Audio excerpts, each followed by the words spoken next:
ne sais pas si je peux avoir la première diapositive, à moins que c'est... Non, ça c'est la seconde. Je vais revenir en arrière. Voilà. Merci beaucoup pour votre invitation à évoquer dans le court temps qui m'est imparti.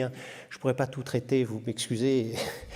Mais je voulais peut-être présenter, parce que c'est tout récent, les résultats de ce que l'on peut considérer comme une rupture dans la démographie, qui sont l'apparition des objectifs nationaux pluriannuels, et puis faire une petite esquisse territoriale à la fin, avant de jeter quelques propositions pour pouvoir lancer un peu le débat qui suivra.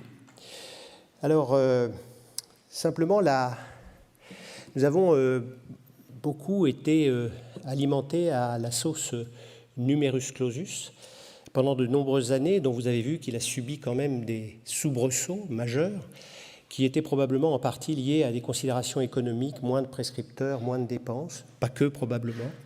On s'est aperçu au milieu, au plus bas, le président de l'ONDPS avait déjà à l'époque alerté cela, qu'il fallait corriger la courbe.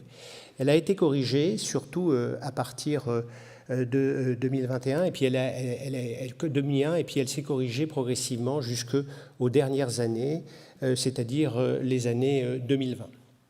Et puis, une réflexion nationale a été entreprise d'essayer de réguler au mieux l'entrée dans les études des différentes professions médicales et pharmaceutiques, maïeutique, médecine, odontologie, pharmacie, MMOP, sur la base d'une concertation régionale. Donc c'était un système bottom-up qui changeait un peu les choses.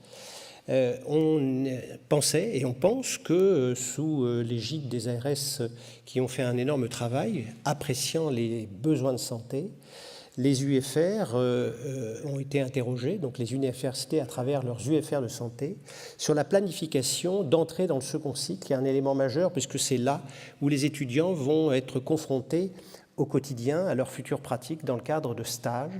Et c'est un facteur certainement limitant du nombre d'étudiants à pouvoir prendre en considération pour une formation de qualité, qui est une des caractéristiques de notre formation en France. Et sur cet objectif, les UFR ont donné des chiffres de capacité d'accueil en deuxième année du premier cycle, après cette première année sélective, dans les 4 mentions. Tous étaient clairement conscients qu'il fallait augmenter le nombre. Et il y a eu un gap très important, puisque vous voyez que la rupture s'est faite donc en 2021 avec un nombre considérable d'étudiants qui ont été admis. Et nous sommes là aujourd'hui, et on a eu les résultats qui ont été donnés au ministère il y a une semaine, les résultats de ces 5 années d'objectifs nationaux pluriannuels. Alors qu'est-ce que l'on peut tirer de ces 5 années ? D'abord que ce gap a marché sur le temps, c'est-à-dire sur les 5 années, pour 2 des spécialités, 2 des disciplines, la médecine. Alors on devait faire une valeur médiane et puis un des plus 5, moins 5% pour rester dans les objectifs, respecter ces objectifs. La médecine a été, il y a un engouement des étudiants pour la médecine et clairement n'a pas modifié son nombre. On verra sur des données cumulatives. L'odontologie a largement suivi avec un pari important et les UFR d'odontologie ont répondu présent avec la construction de nouvelles UFR d'odontologie sur le principe que il y avait des déserts, en tout cas une moins bonne densité d'odontologistes dans des régions qui ne bénéficiaient pas d'UFR. Et ce pari qui a aussi affecté la maïeutique. Quand on prend les données cumulatives sur les 5 années, donc en prenant comme base 2001, en 25 ans, ce que l'on voit, c'est que la médecine a augmenté de plus de 200%, c'est par 5 années, l'odontologie à 160%, la pharmacie a aussi augmenté, mais beaucoup moins, la maïeutique. Et lorsque l'on prend les 5 dernières années par rapport aux 5 années précédentes, la médecine a saturé complètement, c'est-à-dire le chiffre haut à plus 5%, l'odontologie en était proche, la pharmacie a augmenté et la maïeutique a baissé, j'y reviendrai. Si on fait un focus sur la médecine, vous voyez que probablement on aurait pu anticiper cela. C'est toujours plus facile maintenant de dire ce que l'on aurait dû faire il y a quelques années. Vous voyez qu'après une augmentation très très importante dans la première période quinquennale, 2001-2005, avec une augmentation de 42%, après il y a eu un méplat de 5%, et c'est probablement qu'à ce niveau-là, on n'aurait pas dû baisser en anticipant les difficultés peut-être qui sont les nôtres.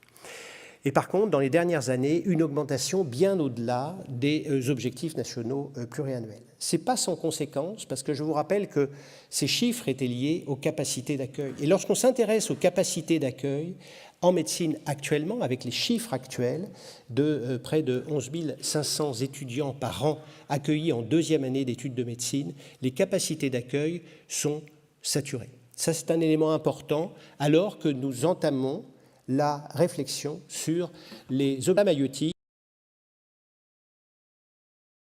sur des courbes de démographie sur plusieurs années. Ça n'aura probablement pas autant d'impact qu'on peut le craindre, d'autant que la natalité est en baisse.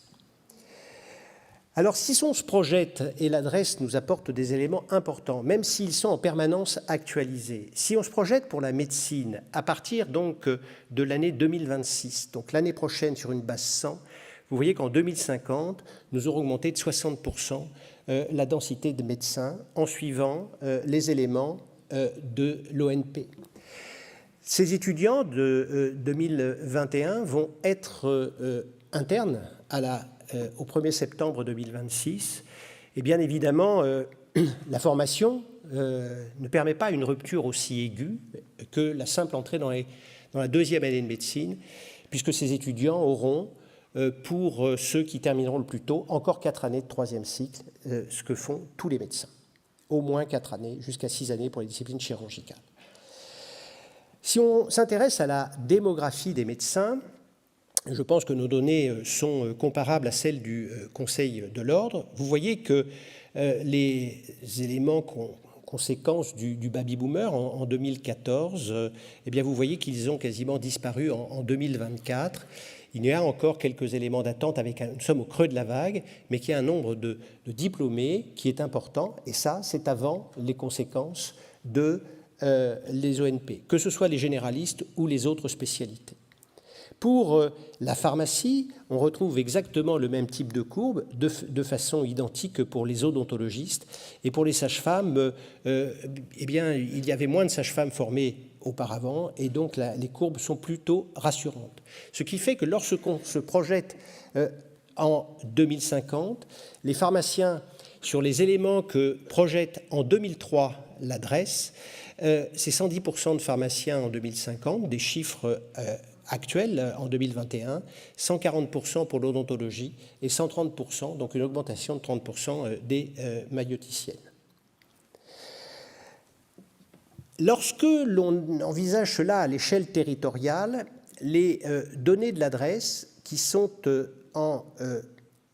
qui datent maintenant de 2023 nous apportent ces éléments de disparité régionale. Alors c'est à l'échelle des anciennes régions, le modèle de calcul n'est pas encore suffisamment performant pour permettre les nouvelles régions, mais cette granulométrie semble intéressante.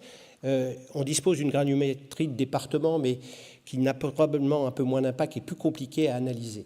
Ce que l'on peut voir, c'est qu'il y a quand même un arc nord-ouest où il y a une baisse du nombre de médecins en 2026. Ces chiffres ne sont pas tout à fait vrais, c'est déjà une projection en 2026, parce que c'est calculé sur 10 400 étudiants. Or, pour la médecine, on parle déjà de 11 500 étudiants qui sont admis en deuxième année et que les densités de 2025 sont déjà à 318. Les chiffres de l'adresse sont en cours de réanalyse pour permettre justement la construction de la réflexion sur la conférence nationale 2026-2030. En 2040, on voit qu'il y a des disparités qui peuvent s'accentuer avec toujours 2 régions qui bénéficient pleinement d'une densité forte, que sont l'Île-de-France et PACA, quel que soit d'ailleurs le type d'exercice, puisque ce sont des données d'inscription au RPPS. Lorsqu'on s'intéresse aux médecins généralistes et aux médecins d'autres spécialités, la densité de médecins généralistes s'en trouvera corrigée en 2040, mais pas complètement. Et vous voyez qu'il existe des disparités entre régions, et en particulier pour reprendre PACA et l'Île-de-France, il y a plus de spécialistes que de généralistes en Île-de-France, qui peut être considéré à ce titre comme proche d'un désert médical, et qu'il y a plus de médecins généralistes que de médecins d'autres spécialités dans la région PACA. Actuellement, les conséquences des ONP, et je voulais les remercier, l'ensemble des UFR, de leur travail considérable, parce qu'il faut former des étudiants de qualité. Ce sont des données qui comparent 2013, 2017 et 2024 de densité du nombre d'internes par million d'individus rapportés à la France. Et vous voyez que la contribution des régions est différente, enfin des subdivisions, puisqu'elles sont classées ainsi, des villes. Néanmoins, tout le monde a augmenté en médecine. Il n'y a pas eu de baisse, il n'y a pas eu de facultés qui n'ont pas augmenté leur nombre d'étudiants. La contribution est effectivement importante. Mais il nous va falloir essayer de corriger ces éléments de disparité territoriale, en tenant compte aussi que ces UFR ont beaucoup donné pour former pour la médecine pendant 6 années un nombre d'étudiants extrêmement conséquent, et qu'il faut qu'il y ait aussi un retour.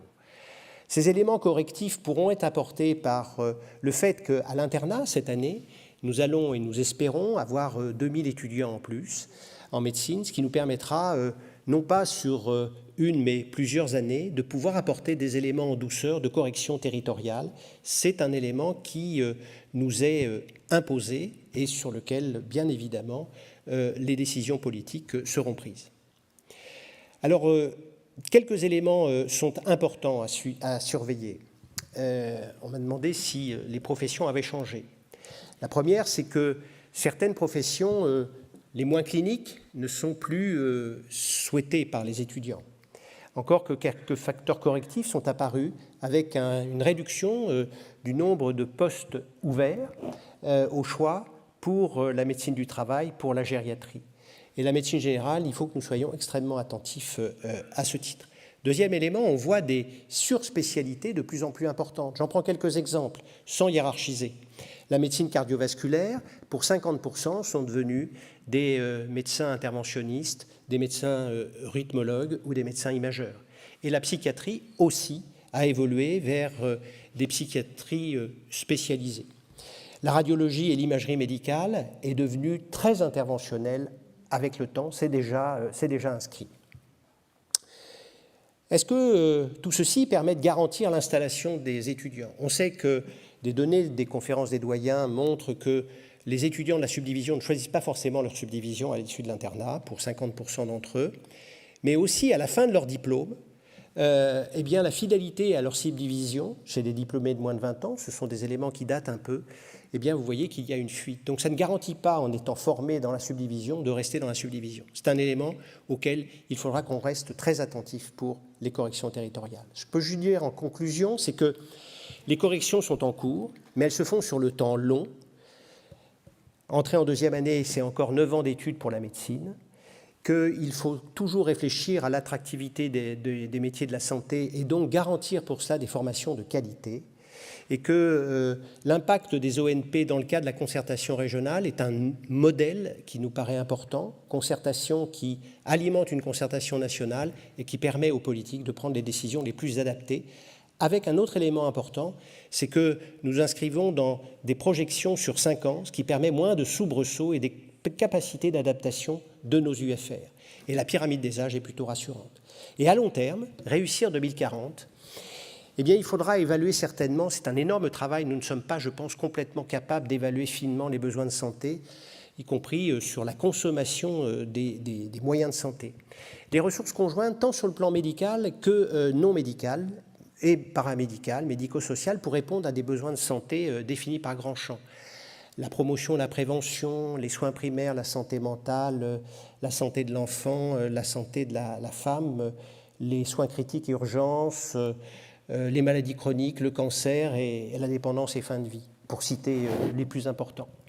Et puis la correction de la démographie médicale pourra-t-elle répondre aux besoins de la population, qu'il faudra définir, sans mesures complémentaires? Il faudra résorber les déséquilibres entre les modes d'exercice, les spécialités et les territoires, et c'est un travail que nous devons faire. Je vous remercie.